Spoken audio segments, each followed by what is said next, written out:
لکھا ہوگا، جب آل محمد کا احوال لکھا ہوگا، جو مرضی مولا پر راضی برضا ہوگا، اس مرد مجاہد پر انعام خدا ہوگا۔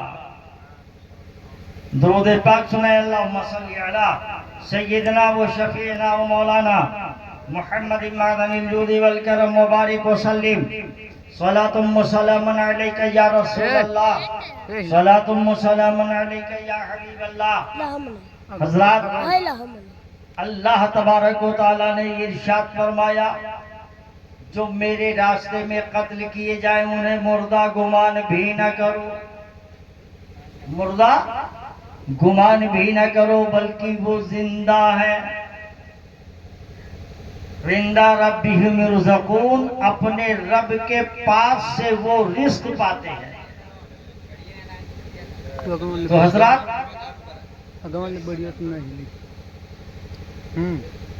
جتنے بھی شہدائے کربلا ہیں یا جتنے بھی شہید ہوئے ہیں، وہ سب کے سب زندہ ہیں۔ ہم نہیں کہہ رہے ہیں، قرآن کہہ رہا ہے۔ اور جسے قرآن زندگی دے دے، اب دنیا کی طاقت نہیں کہ اسے موت کے گھاٹ اتار سکے۔ تو حضرات، آئیے واقعات کربلا تو آپ سنتے ہی چلے آئے، مزید زیادہ ضرورت تو ہے نہیں۔ باتیں کربلا کے واقعات کو بھی آپ نے سماعت کیا ہوگا۔ تو حضرات، حضرت بیمار زین العابدین رضی اللہ تعالیٰ عنہ تو کربلا کے میدان میں بچے تھے، باقی عورتیں تھیں۔ حضرت شہربانو ہے، حضرت سکینہ ہے، حضرت سیدہ زینب ہے، اور بیمار زین العابدین ہے۔ بیمار زین العابدین اپنے بستر مرض پر بخار کی شدت میں کرا رہے تھے، لیکن جب امام علی مقام کے سامنے بیٹے، بھتیجے، بھانجے اور آپ کے رفقا جب آپ کے قدموں پہ تارے زندگی کو نچھاور کر دیے تھے، کوئی باقی نہ رہ گیا تھا، صرف امام زین العابدین کی ذات باقی تھی اور امام حسین رضی اللہ تعالی عنہ کی ذات باقی تھی۔ جب آپ بیت الشرف میں تشریف لائے، خیمے کے اندر تشریف لائے، امامہ نکالا، باندھنے لگے، ابا زیب تن فرمانے لگے، بیمار زین العابدین تڑپ اٹھے بستر مرد پر، کہنے لگے، ابا حضور، ابھی میں باقی ہوں اور مجھے میدان رن میں جانے کی اجازت دے دیجئے، تاکہ ہم بھی وہاں پہنچنے کے بعد شہادت کا جام نوش کر لیں، اور شہادت کا جام نوش کرنے کے بعد ہم بھی ہمیشہ کی زندگی اختیار کر لیں۔ اتنا کہنا ہوتا ہے، امام علی مقام رضی اللہ تعالیٰ عنہ فرماتے ہیں، اے بیٹا زین العابدین، سنو سنو، ہم تمہیں اجازت نہیں دے سکتے ہیں، اس لیے کہ تم بیماری کے عالم میں ہو، بخار شدت کا چڑھا ہوا ہے، لہذا تمہیں میدان رن میں جانے کی اجازت نہیں ملے گی۔ لیکن سنو اے بیمار زین العابدین، اے میرے بیٹے سجاد، سنو، ان پردہ نشینانہ حرم کا کون محافظ ہوگا؟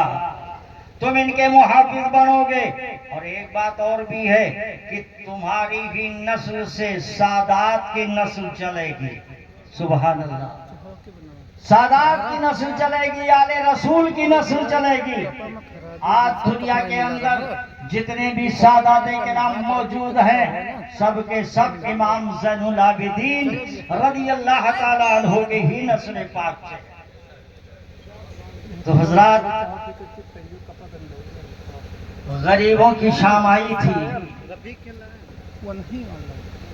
سب کے سب خون کی چادریں اوڑھ کے سو چکے ہیں، اور جنت میں سب کے سب آرام کر رہے ہیں، بھوکے بھی تھے، پیاسے بھی تھے، بہت تھکے ہوئے تھے، اب وہ جنت میں آرام کر رہے ہیں۔ حضرات، امام زین العابدین اپنے بستر مرض پر لیٹے ہوئے ہیں، بستر پہ کرہ رہے ہیں۔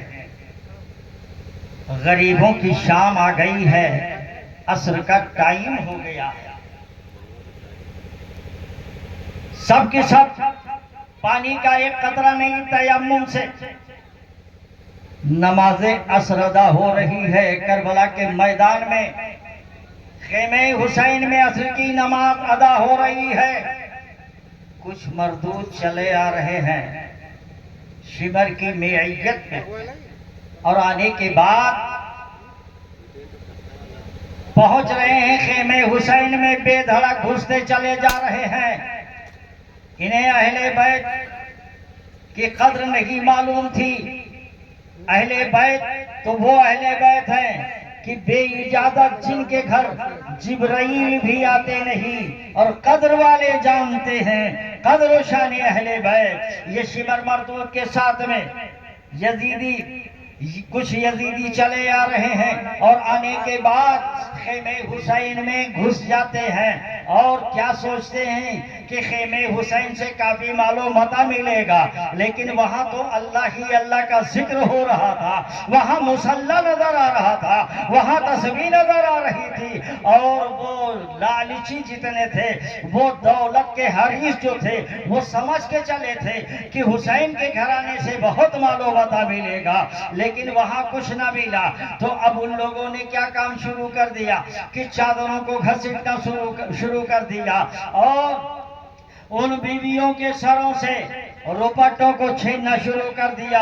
حضرت سکینہ ہیں، حضرت امام حسین رضی اللہ تعالیٰ عنہ کی صاحبزادی ہیں، ایک تاریخ کے حوالے سے پتہ چلتا ہے انہوں نے کان میں بالیاں پہن کے رکھی تھی، اور ایک ظالم بے حیا نے جب بالی کو چھیننا چاہا تو امام علی مقام کی صاحبزادی نے احتجاج کیا، تو ایک بے حیا نے تھپڑ مارا رخسار سکینہ پر۔ بڑے بے حیا ہاتھ تھے وہ جو امام حسین رضی اللہ تعالیٰ عنہ کی بیٹی کے رخسار پہ پڑے۔ حضرات، وہ بڑا ایسا ماحول تھا، ایسا روح پر سا منظر تو نہیں کہہ سکتے ہیں، لیکن وہ ایک ہولناک منظر تھا جو کربلا کے میدان میں ہو رہا تھا، خیمہ حسین میں ہو رہا تھا۔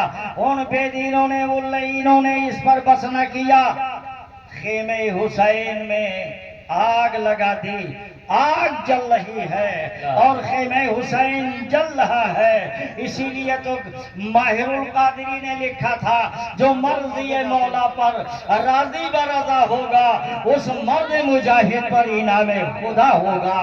نعرہ تکبیر، نعرہ رسالت، ذکر امام حسین، ذکر امام حسین، نعرہ رسالت۔ حضرت سیدہ زینب ہیں، حضرت ام رباب ہیں، حضرت سکینہ ہیں، حضرت سجاد ہیں۔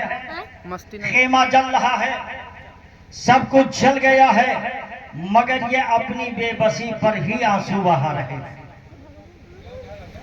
واہ ویلا کرنا نہیں تھا، آواز باہر نہیں جانی تھی، اس لیے کہ میرے حسین نے کربلا کے میدان میں اپنی بہن زینب سیدہ سے فرمایا تھا، اے سیدہ زینب، جب میں شہادت کا دولہا بن جاؤں، جب میں شہید کر دیا جاؤں، تو میرے نہ رہنے کے بعد اپنے کپڑوں کو نہ پھاڑنا، اپنے بالوں کو نہ نوچنا، اس لیے کہ میرے نانا جان نے فرمایا ہے کہ جو جہالت کے جملے اپنی زبان سے نکالتا ہے، وہ ویلا کرتا ہے، کپڑوں کو پھاڑتا ہے، بالوں کو نوچتا ہے۔ پتہ کیا چلا کہ ماتم کرنا درست نہیں ہے۔ اگر ماتم کرنا جائز ہوتا تو کربلا کے میدان میں سب سے پہلے حق سیدہ زینب کو ملنا چاہیے تھا، اور